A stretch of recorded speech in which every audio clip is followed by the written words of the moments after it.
The lawyer slid a leather-bound folder across the table while everyone stared at my younger brother. Everyone except me. Name's Alden Voss, 56. A semi-retired accountant who could still smell the stale coffee and feel the smooth brass rim of my grandfather's pendulum clock under my hand. Ever been in a room where the silence told you trouble was just getting started? The lawyer cleared his throat, and the whole room leaned toward my younger brother Silas, everyone but me. He sat with that small, satisfied smile hand resting loosely on the polished table, as if the result was already in his pocket. My mother angled her chair toward him when the leather-bound will landed before Merritt Cole, the family's longtime attorney. She gave Silas a sideways glance, lips curling slightly, certain the reading would go his way. I kept my hands flat on the table, breathing slow. Late autumn light slid through the blinds of the paneled conference room in downtown Savannah, casting pale stripes across maritime paintings. The air smelled faintly of lemon oil and paper. In the corner, my grandfather's pendulum clock ticked, each swing steady, unbothered by the tension gathering between us. 2 elders from St. Mark's Church arrived last hats in hand, moving with the careful posture of men used to folding chairs and hymnals. Their chairs squeaked against the floor before settling. Savannah isn't big, but it loves a story, and I knew today's would travel far. Thank you for coming. Merritt began smoothing the edge of a folder. His tone was measured professional, giving nothing away. As executor for the estate of James Voss, I'll read the will as filed. The formal phrases began sound mind revoke prior instruments, and my name stayed absent. My mother's shoulders tipped toward Silas. He exhaled through his nose like a man savoring what was already his. I kept counting the beats of the clock, bequests to St. Mark's and the Low Country Veterans Fund Merritt read. The elders nodded politely. My gaze stayed on the table's oak grain. Somewhere down the hall, a copier stopped mid-page. My mother's perfume roses with a trace of smoke moved as she adjusted her seat. And as to the residuary estate, Merritt continued pausing long enough for the air to tighten. All real property, liquid accounts, and personal effects are to pass to my grandson, Alden Voss. Silence. My mother's hand left Silas's arm and hovered mid-air. Silas blinked once, twice. The clock's rhythm didn't change. For clarity, Merritt added, this includes the waterfront house on Oglethorpe, the accounts in Schedule B, and the personal effects in Schedule C. He slid an envelope toward me. The weight of it was unmistakable. These are deed copies and initial account statements. He met my eyes, calm, deliberate. Guard this well. There must be a revision, Silas said lightly, though the edge was there. Granddad said. He stopped. We met with a notary. This is the last will on record, Merritt replied. Properly witnessed, notarized, and filed. Certified copies.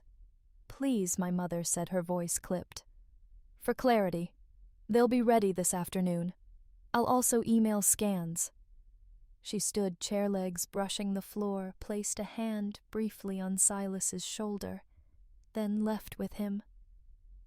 The elders followed, hats in hand. The door shut softly. I stayed seated, hand on the envelope.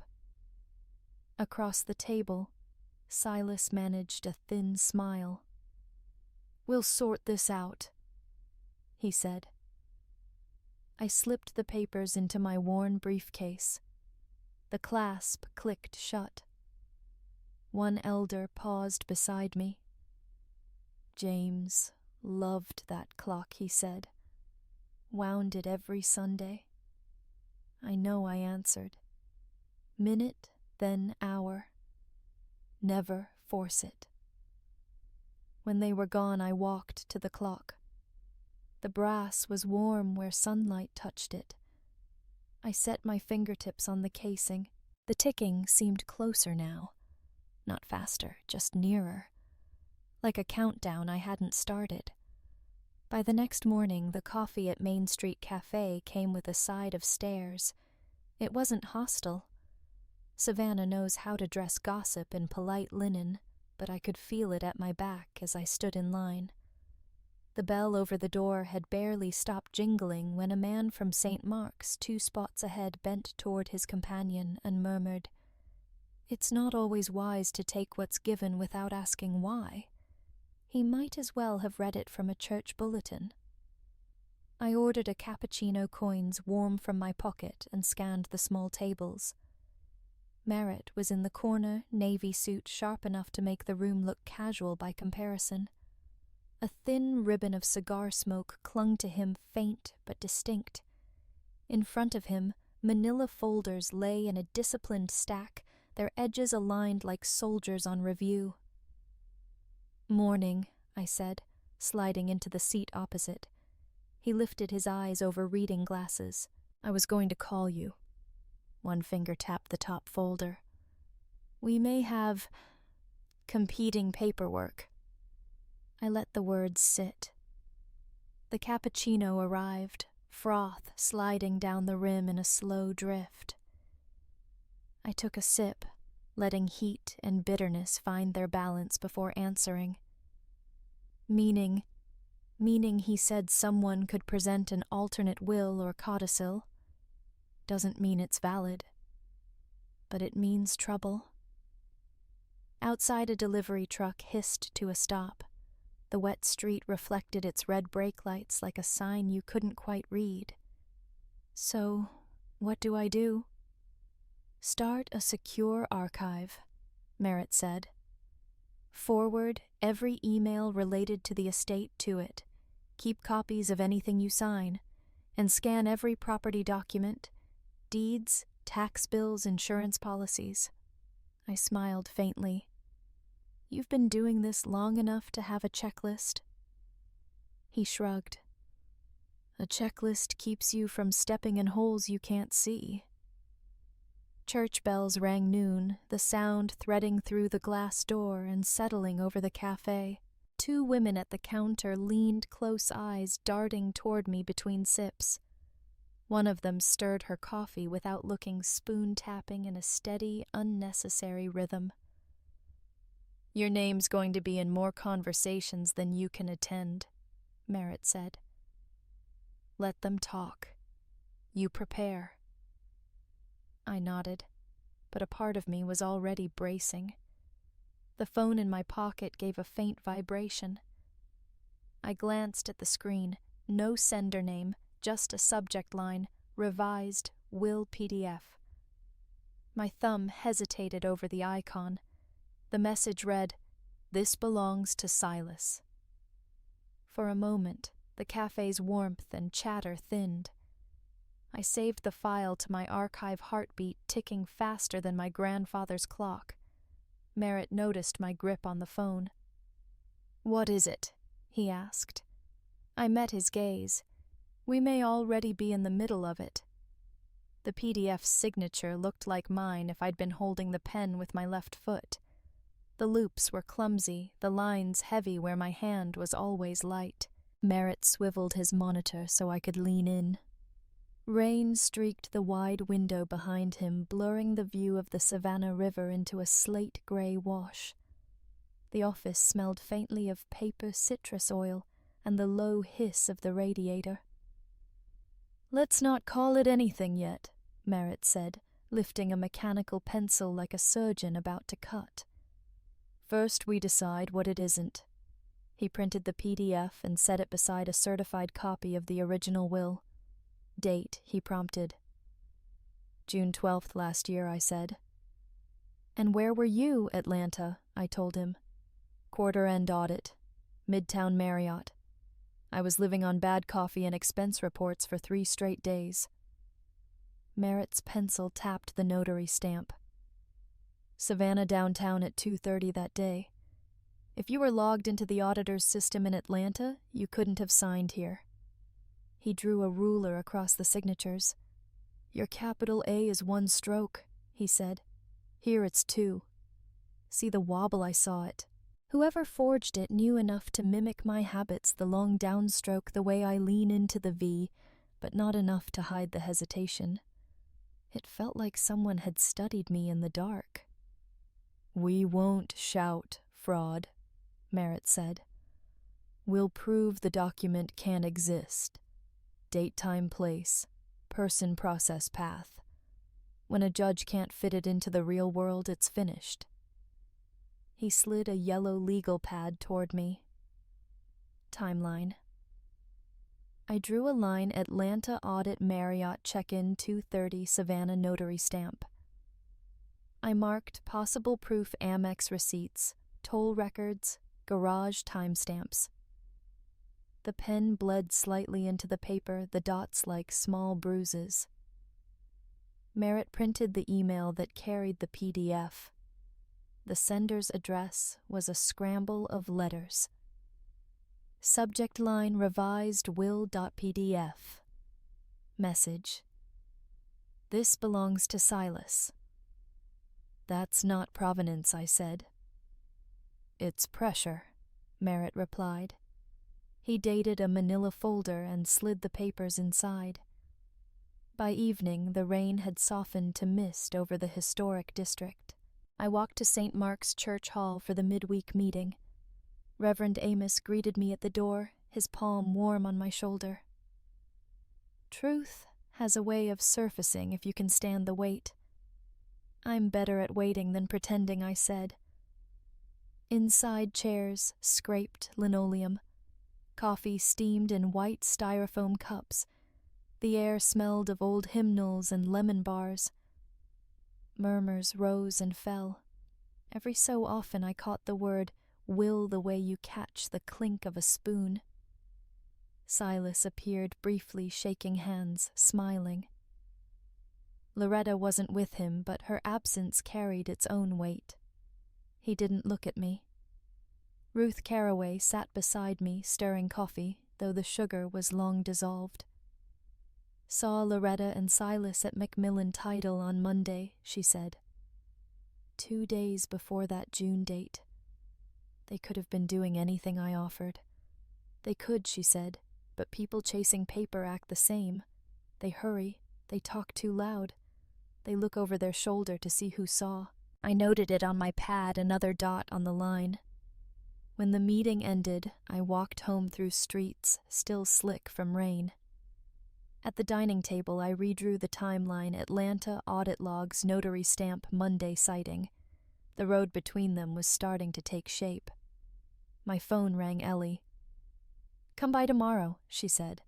"I have something your grandfather wanted you to have." I capped my pen eyes on the unfinished line. The dots were beginning to connect, and the quiet of the house felt like it was holding its breath for whatever came next. Ellie's living room smelled of lemon polish and something older, like cedar drawers that had kept their secrets for decades. Lace curtains filtered the morning light into soft stripes across her rug, and the walls were lined with sepia photographs of people who had my eyes or my stubborn jaw frozen in the dignified stillness of another time. She rose from her armchair with the grace of someone who had been both hostess and witness to 100 family arguments.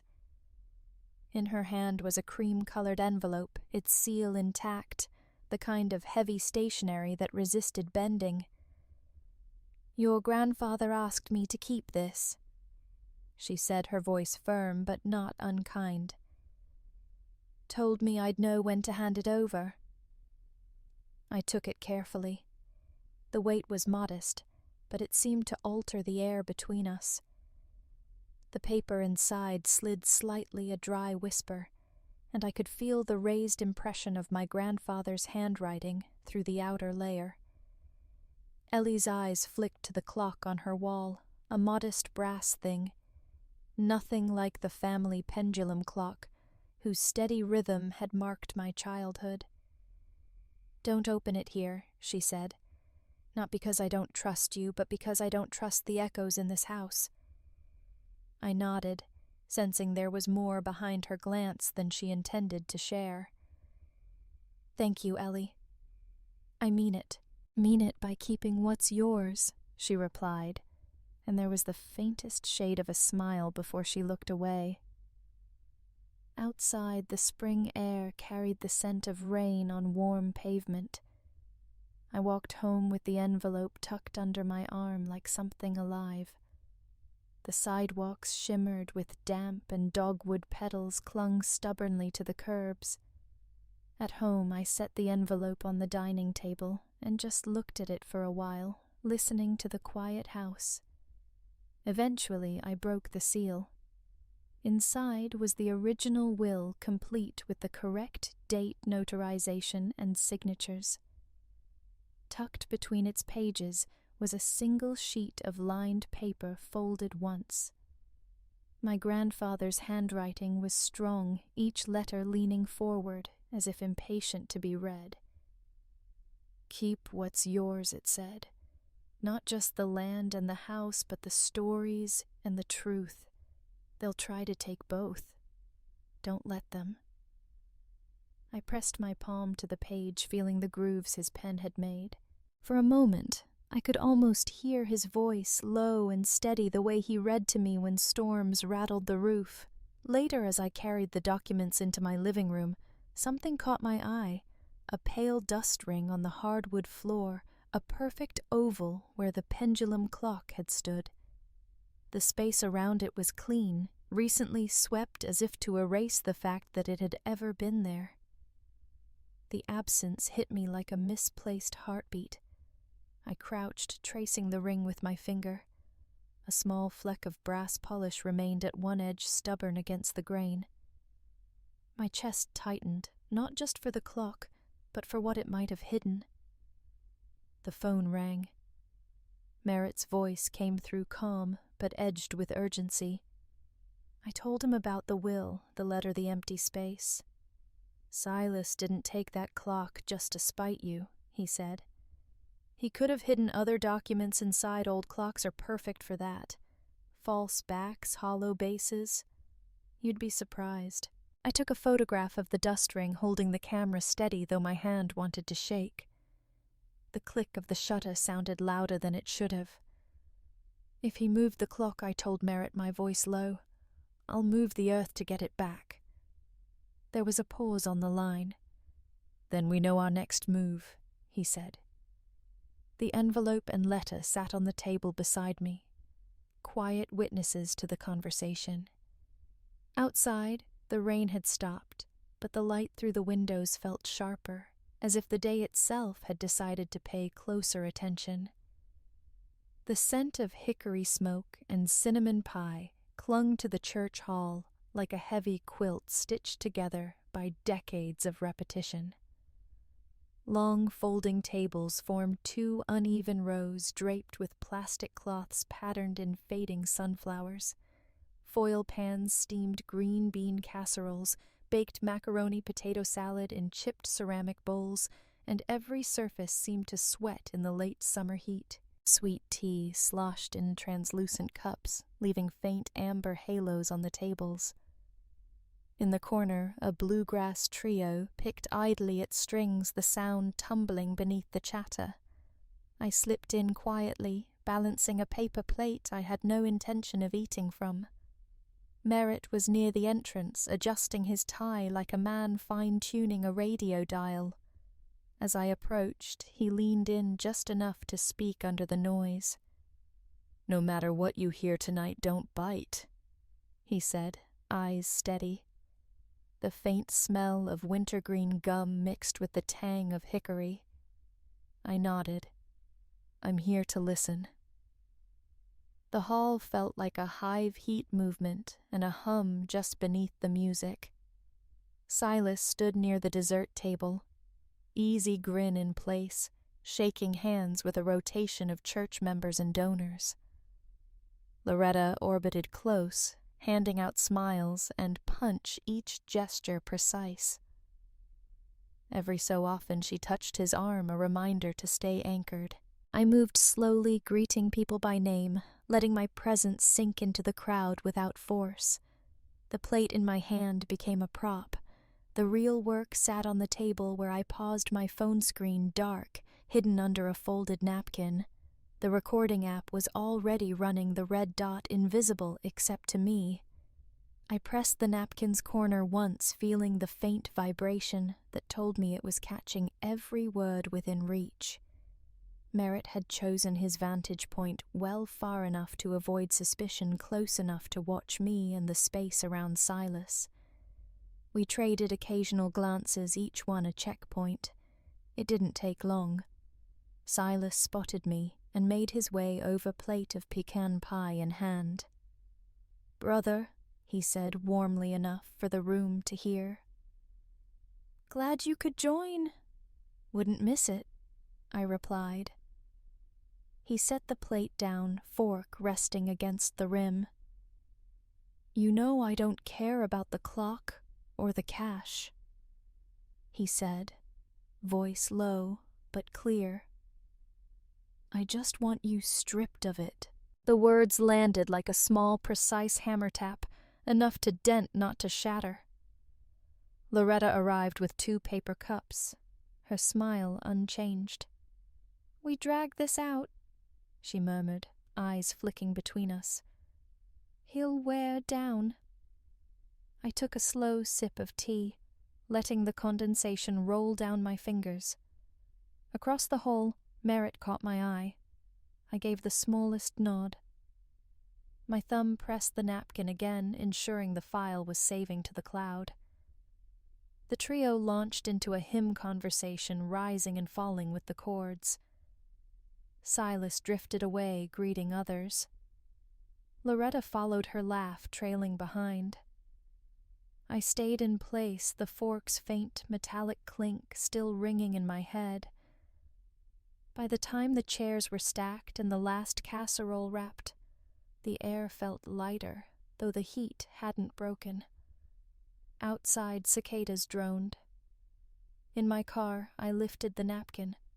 2 recordings sat in my secure folder, each file name stamped with the date. The tide had turned, and for the first time in months I could feel it.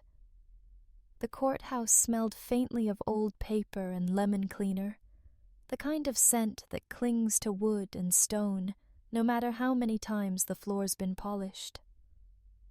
The high ceiling made every sound carry the creak of a bench, the shuffle of a bailiff's shoes, until it seemed there was no such thing as a private thought in that room.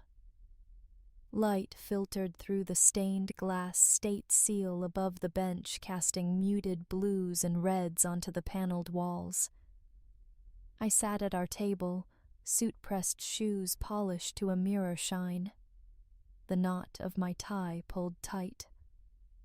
My fingers rested on the smooth edge of a legal pad pen, lined parallel to its margin.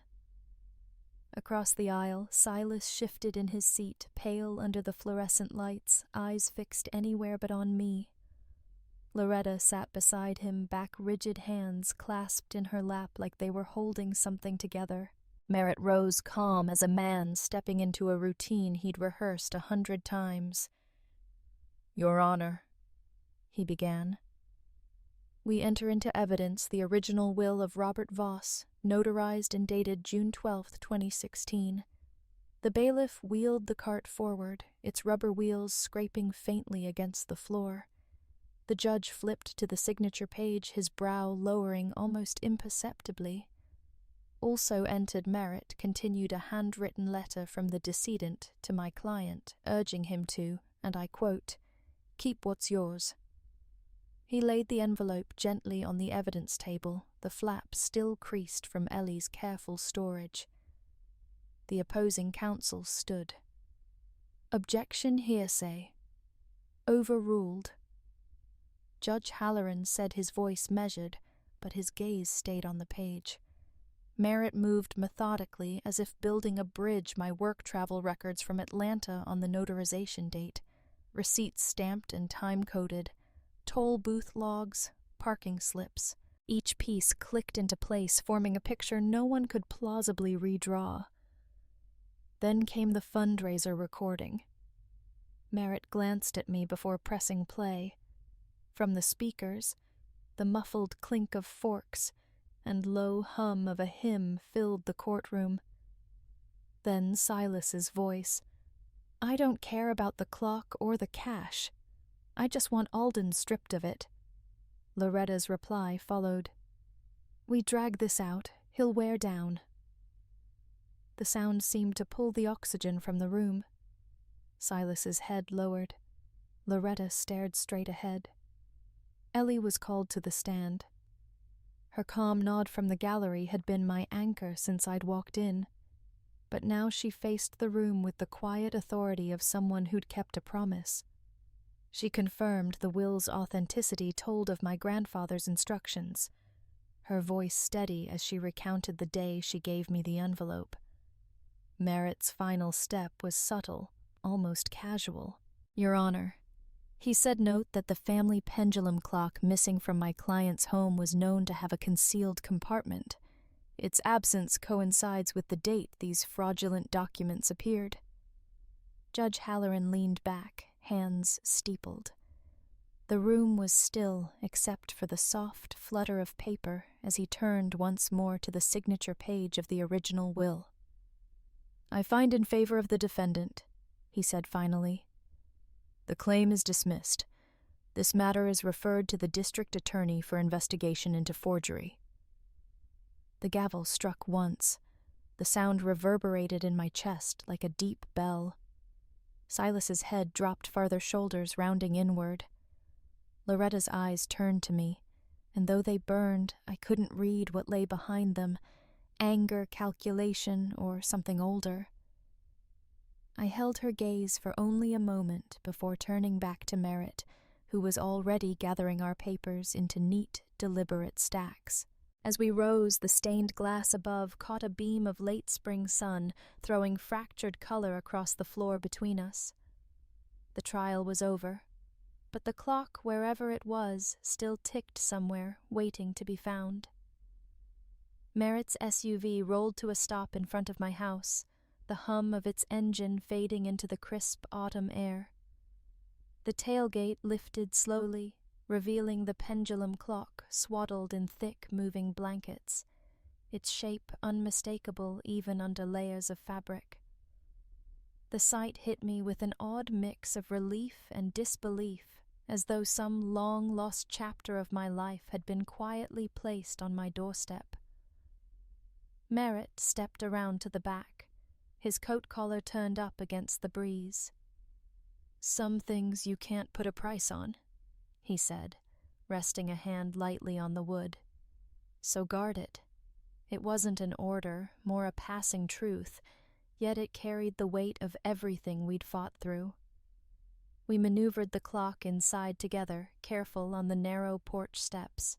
My living room smelled faintly of furniture polish from the cleaning I'd done that morning, removing the dust ring that had marked its absence for years. Now the corner seemed to welcome it home, the tall windows letting in angled light that warmed the grain of the oak case. Merritt unbuckled the straps while I folded the blanket, setting them aside. The moment the clock stood upright, something inside me loosened. I reached for the winding key, its metallic click familiar under my fingers. My hands moved through the sequence my grandfather had taught me when I was a boy. Left side, then right, gentle pressure, no rush. The pendulum caught the light as it began its slow, deliberate arc. The first tick filled the room like a drop in still water, then another. Soon the rhythm became steady, each swing matching the slow breath I hadn't realized I was holding. Friends from church arrived not long after, drawn by Merritt's invitation. We gathered around the coffee table, mugs in hand, slices of pound cake on small plates.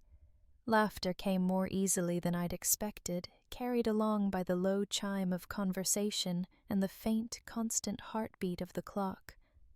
Merritt, for the first time in months, let a full smile settle on his face. "I'm retiring from family law after this," he said, shaking his head. "No case will ever top that circus." We all laughed, not because the journey had been amusing, but because the worst was over. The clock struck the hour, the chimes resonating through the floorboards steady and sure. I glanced at Merritt, who raised his mug in a silent toast. As the conversation drifted to small-town news, Reverend Amos leaned back in his chair. "We've been talking about starting a scholarship fund at the church," he said casually. "Something that could really change a few lives." I set my mug down, feeling the pull of a new kind of responsibility. The clock ticked on each swing, marking not just time regained, but the start of something else entirely. The sanctuary glowed with morning light streaming through high windows onto polished pews. Children in neatly pressed shirts filed into the front rows, shoes tapping softly against the floor. The scent of wood polish and old hymnals mixed in the still air. As I stood by the pulpit, my grandfather's words echoed in my head. "Don't let anyone tell you your worth." Reverend Amos gave a quiet nod from behind me, his blessing without a sound. I stepped forward, fingers brushing the cool edge of the lectern. "When you inherit something," I began, "you have to decide what's worth keeping and what's worth giving away." A murmur of agreement moved through the pews. Ellie smiled from the second row. Merritt sat with arms folded, a rare ease on his face. I spoke of the port, the long shifts and the families whose lives bent around tides and cranes. "Today I said we start the Voss Scholarship Fund for the children of dock workers." Applause rose warm and steady, filling the space like a tide. No mention of Silas.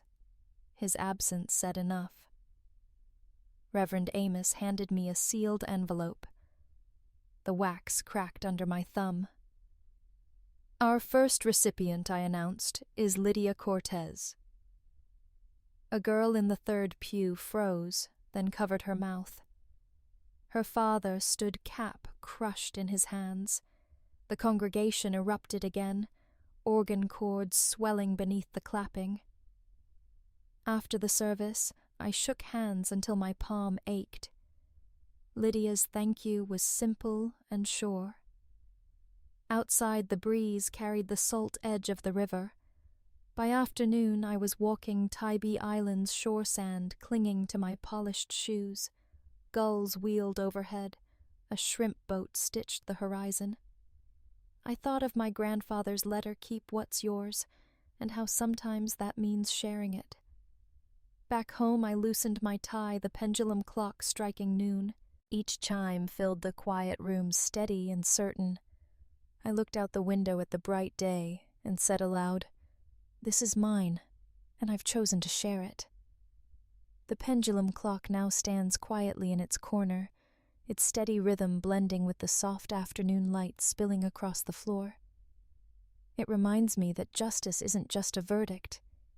It's the peace that comes after. In fighting to keep what was mine, I learned that some battles are really about preserving the chance to give back. Sometimes bridges collapse, so we can see which ones are worth rebuilding. If you've weathered lost betrayal, or change, know that the tide can still turn in your favor.